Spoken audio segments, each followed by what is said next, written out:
बिस्मिल्लाहिर्रहमानिर्रहीम। कल हमने जो टॉपिक पढ़ा था वो था इलेक्ट्रिक फ्लक्स। प्रोसेस को मैं आपको बता दूं कि फ्लक्स मैंने आपको बताया था ग्रीन वर्ड है। ग्रीन वर्ड है, इसका मतलब है to flow number of field lines passing through an area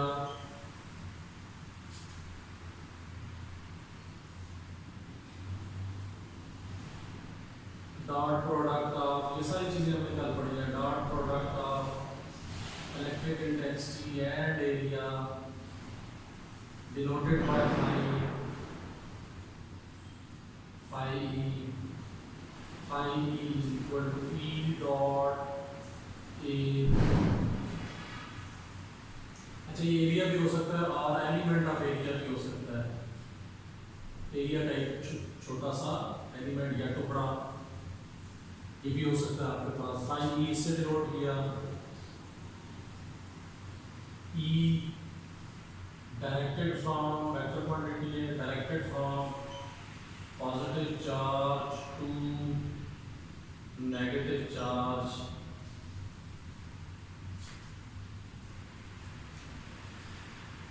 area is also vector quantity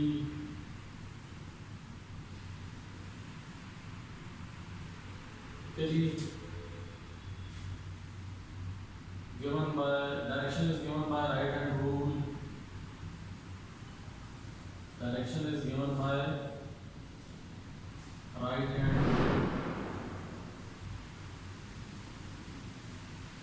Curve shows plane of area। Thumb shows direction which is normal to plane, जो कि plane के normal to plane. यानी इसके लिए आप ये कह सकते हैं, यानी मैं थोड़ी सी उसकी तफसील बताई, यानी आप उसको यूं भी लिख सकते हैं एरिया को, मतलब डेल्टा एरिया वेक्टर क्वांटिटी है। तो वेक्टर के लिए दो चीजों की जरूरत होती है, एक मैग्नीट्यूड, एक डायरेक्शन। और डायरेक्शन के लिए हमेशा कौन सा यूनिट के वेक्टर इस्तेमाल होता है? Unit vector.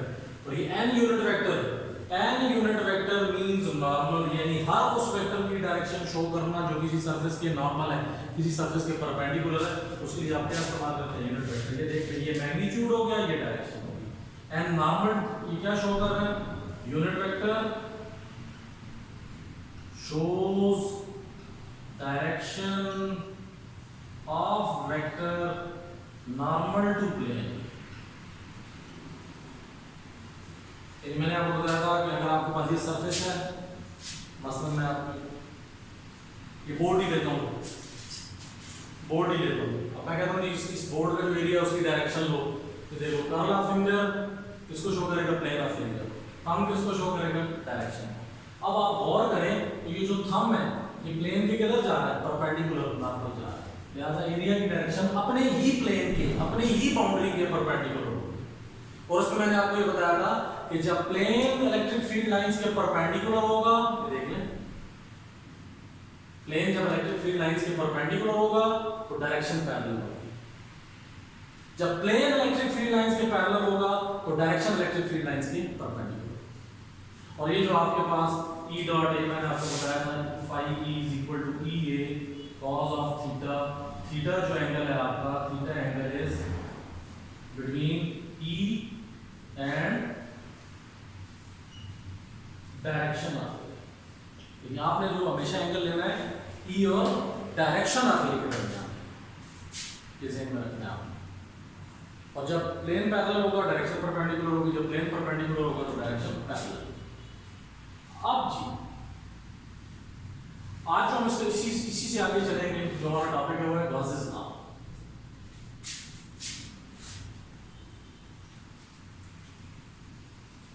Gauss's law. Gauss ये एक साइंटिस्ट था, ठीक है जी। ये इसमें भी जो आपके पास जो स्टेटमेंट आपके पास मिली, ठीक है जी।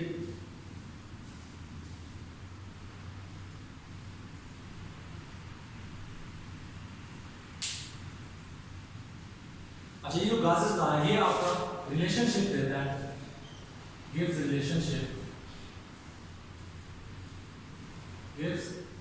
Relationship between electric flux phi and charge distribution, charge distribution, charge q phi q और charge distribution। गासेस का आपका रिलेशनशिप होता है किसके दरमियान, इलेक्ट्रिक फ्लक्स phi और चार्ज q या जो चार्ज डिस्ट्रीब्यूशन है उसके दरमियान आपका जो रिलेशन है उसको क्या सकते हैं, चार्ज डिस्ट्रीब्यूशन कह सकते हैं, और net charge, relationship between electric flux and net charge का है, नेट चार्ज और चार्ज डिस्ट्रीब्यूशन सीधे, यदि आपका चार्ज डिस्ट्रीब्यूशन चार्जेस के दरमियान और इलेक्ट्रिक फ्लक्स के दरमियान जो आपका रिलेशन शो करता है वो कौन सा है आपके पास, गासेस। अच्छा जी, अब इसके लिए सबसे पहले जो चीज हम देखेंगे कि अगर आपके पास if there is a closed surface, if there is a closed surface, maybe in the form of spherical, maybe in the form of sphere, किस फॉर्म में हो सकता है, स्फीयर की फॉर्म।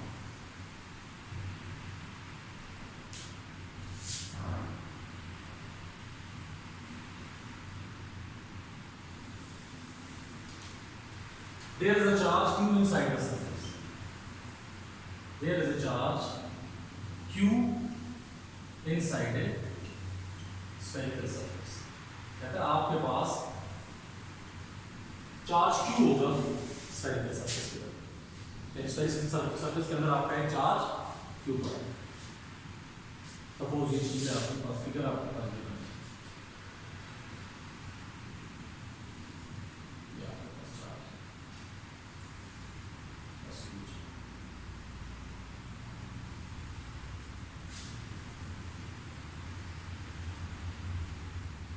अब अगर आप यहां से देखें तो पॉजिटिव चार्ज है, लिहाजा इसमें से जो इलेक्ट्रिक फील्ड लाइन निकलेगी, इलेक्ट्रिक फील्ड लाइन हमेशा किधर जाती है, away from charge, away from charge.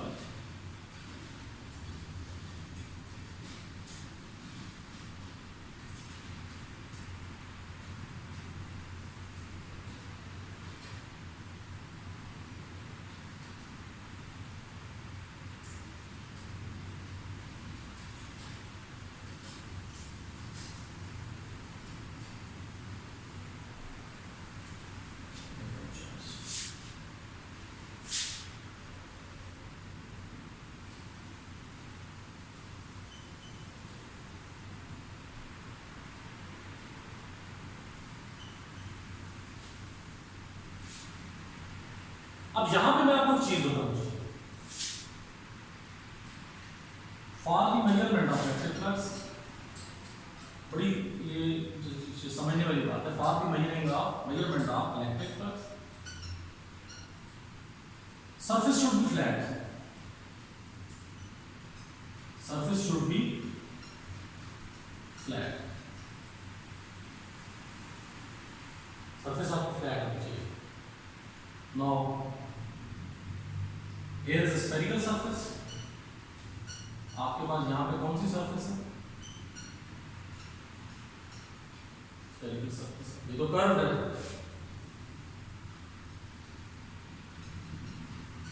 spherical surface is a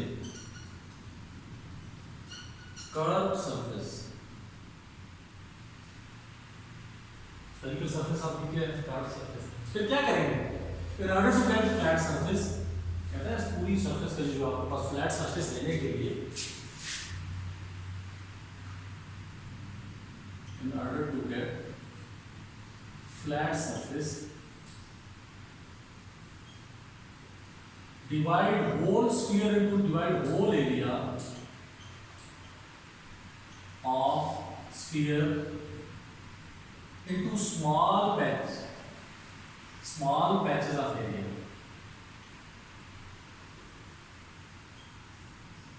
That's all. Delta A1, delta A2 up to so on delta A।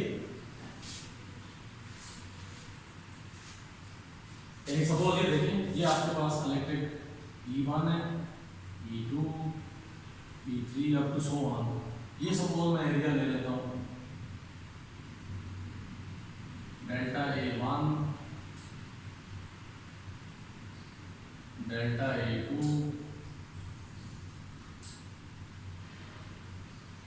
Delta A3। अब ये देखिए, जब हमने पूरे एरिया को छोटे छोटे पैचेस में डिवाइड किया है, तो छोटा पैच, जब छोटा पैच में हमने क्यों डिवाइड किया कि जब आप उसकी बहुत छोटी सी क्वांटिटी ले लेंगे तो फिर वो फ्लैट नहीं लेगा, वो आपके पास प्लेन सरफेस आ जाएगी।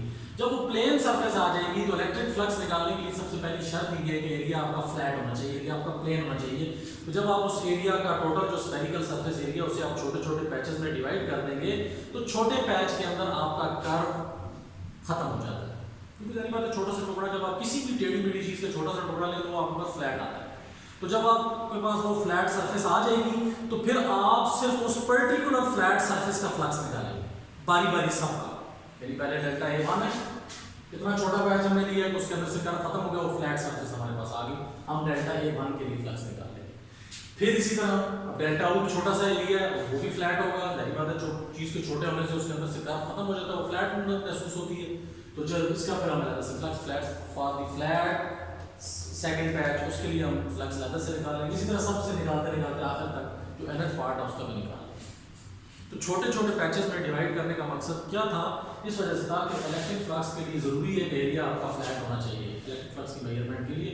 वो फ्लैट नहीं है तो फिर हम उसको सबसे पहले क्या करेंगे कि हम कोशिश करेंगे कि आपके पास फ्लैट सरफेस आए। उसका तरीका कार क्या है? उसका तरीका कार ये है कि आप उस पूरी सरफेस को छोटे छोटे पैचेस में डिवाइड करें। छोटे पैच में डिवाइड करने का सबसे बड़ा फायदा कि वो कर्व खत्म होकर आपके पास फ्लैट सरफेस, फ्लैट एरिया आ जाता है। अब हम बारी बारी हर एरिया के लिए इलेक्ट्रिक फ्लक्स निकालेंगे। No flux through delta A1, phi E1 ले लेते हैं, E1 dot delta A1 dot हटेगा, क्या आ जाएगा? E1 डेल्टा A1 cos थीटा। अब हमने theta angle, theta is the angle between E1 and direction of delta A1, direction of delta A। तो डेल्टा A1 की डायरेक्शन किस तरह निकालेंगे? आप देख लो, वेक्टर है ना, डेल्टा A1 उसका मैग्नीट्यूड आ जाएगा और इसकी डायरेक्शन अपनी ही सरफेस के परपेंडिकुलर होगी। ये देख लें, ये डेल्टा A1 है, ये सरफेस है। तो मैंने क्या बताया, एरिया वेक्टर क्वांटिटी है, राइट हैंड रूल से उसकी डायरेक्शन मिलती है, पैरेलल फिंगर उसके प्लेन को शो करता है, थंब उसकी डायरेक्शन को शो करता है, और उसकी डायरेक्शन एंड नॉर्मल शो कर रही है, उसकी डायरेक्शन अपनी ही सरफेस के नॉर्मल है।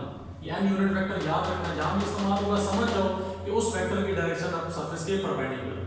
ये देख लें, डेल्टा A1 इसका नॉर्मल किधर बनता है? ये, इसका मतलब है डेल्टा A1 की डायरेक्शन किधर होगी? अपनी सरफेस के नॉर्मल। सिमिलरली डेल्टा A2 है, इसका नॉर्मल क्या बनता है? ये डेल्टा A2, ये n हो गया ना आपके पास, इसकी unit vector direction. Delta A3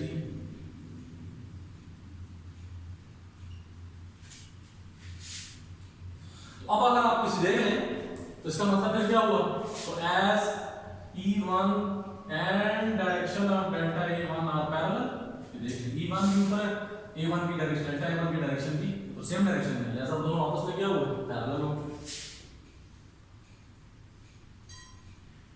और same means parallel,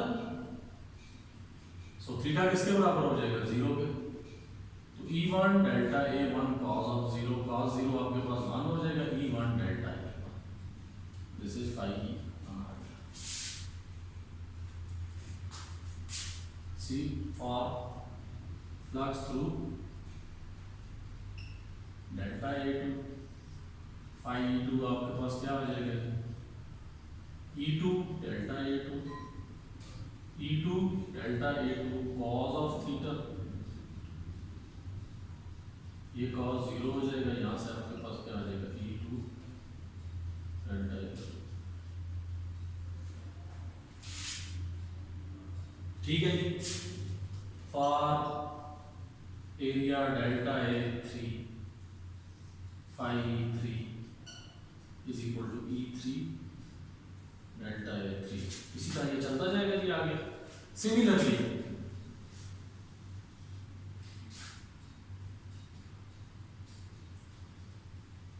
for area delta AM, तो फाई EN आपके पास क्या आ जाएगा, EN डेल्टा AM। अब हम इस आपको टोटल फ्लक्स निकालेंगे। Now total electric flux through surfaces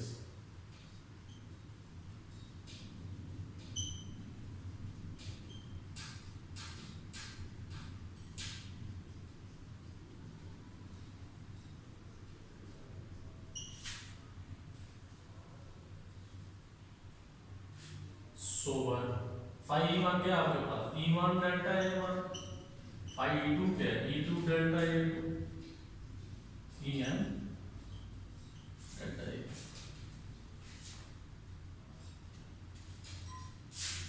अब अगर यहां से आप एक चीज गौर करें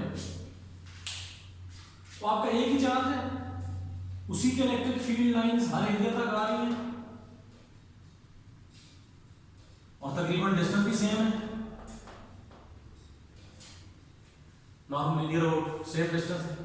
लिहाजा इसका मतलब क्या हुआ, एक ही चार्ज उसी की फील्ड लाइन हर एरिया तक आ रही है, लिहाजा डायरेक्शन तो तकरीबन जो स्ट्रेंथ ऑफ इलेक्ट्रिक फील्ड इस चार्ज की जो स्ट्रेंथ है इसकी फील्ड की, वो हर एरिया तक तकरीबन सेम है। लिहाजा फिर हम क्या करेंगे, as field lines of same charge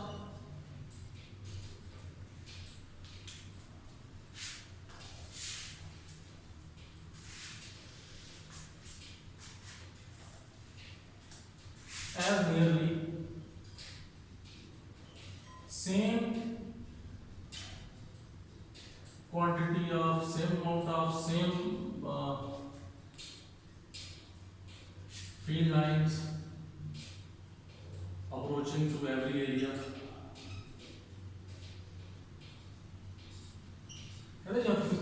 तो फील्ड लाइन की सेम क्वांटिटी है वो तकरीबन हर एरिया तक पहुंच रही है, तो इसका मतलब फिर क्या हुआ, so magnitude of electric intensity for every area is nearly equal। so हम कह सकते हैं कि जो मैग्नीट्यूड होगा E1 is equal to E2 is equal to EN is equal to EN। इसका मतलब ये है कि पहले चार्ज तक जो इलेक्ट्रिक इंटेंसिटी की स्ट्रेंथ आ रही है, इलेक्ट्रिक फील्ड की स्ट्रेंथ, वो उनका मैग्नीट्यूड स्ट्रेंथ, क्योंकि सिर्फ स्ट्रेंथ मैग्नीट्यूड है, साथ डायरेक्शन आए तो फिर वो वेक्टर क्वांटिटी बनती है। अभी हम सिर्फ बात कर रहे हैं मैग्नीट्यूड की, सिर्फ जो मैग्नीट्यूड जो मिकदार पहुंच रही है हर एरिया तक इलेक्ट्रिक फील्ड लाइन की, इलेक्ट्रिक फील्ड या इलेक्ट्रिक इंटेंसिटी की, वो तकरीबन सेम है। लिहाजा हम कह सकते हैं जी कि हर चार्ज तक, फर्स्ट तक, सेकंड तक, करंट तक, हर चार्ज तक सेम फील्ड है। लिहाजा इलेक्ट्रिक इंटेंसिटी का जो मैग्नीट्यूड होगा वो नियरली क्या होगा, सब के लिए, सब एरियाज के लिए इक्वल होगा, और वो किसके बराबर आ गया, E के। Now E delta A1, E delta A2, E delta A2 common ले लो अंदर,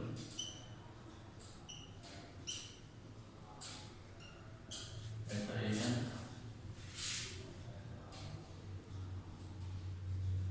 ठीक हो गया जी। अब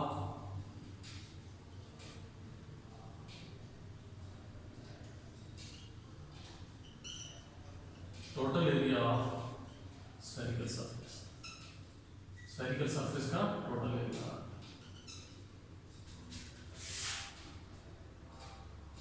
ठीक हो गया जी। As we know that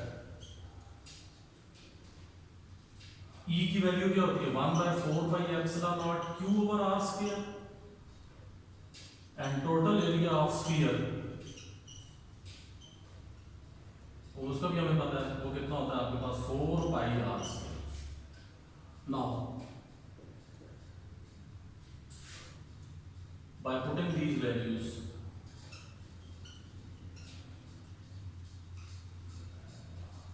five किसके बराबर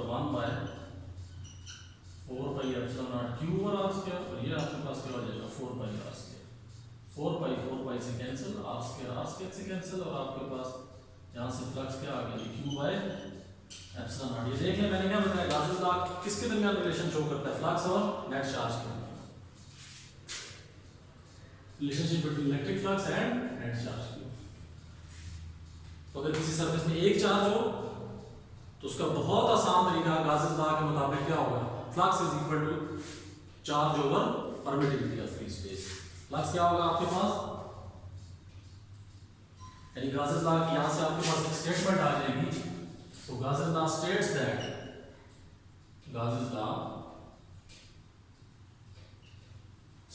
that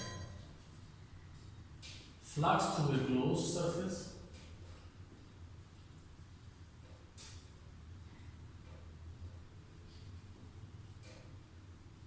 is charge enclosed is equal to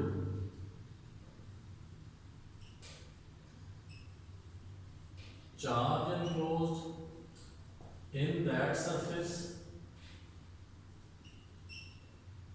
divided by the permittivity of free space। Permittivity मैंने आपको पहले भी बताया होगा कि कोई भी मीडियम अपने अंदर से कितनी इलेक्ट्रिक फील्ड लाइंस को गुजरने देता है, या कोई भी मीडियम अपने अंदर से कितनी इलेक्ट्रिक फोर्स को, इलेक्ट्रिक लाइंस ऑफ फोर्सेस को अलाउ करता है, ये उसकी परमिटिविटी उस मीडियम की कहलाती है। हम पहले टॉपिक में पढ़ चुके हैं, उसको फिर रिवाइज करने का। तो ये आ गया आपके पास Gauss law for single charge. इसके बाद जो हम अगला पढ़ेंगे, अगर किसी सरफेस के अंदर नंबर ऑफ चार्जेस आ जाएं, चार्जेस की तादाद ज्यादा हो जाए, फिर क्या होगा वो इंशाल्लाह नेक्स्ट लेक्चर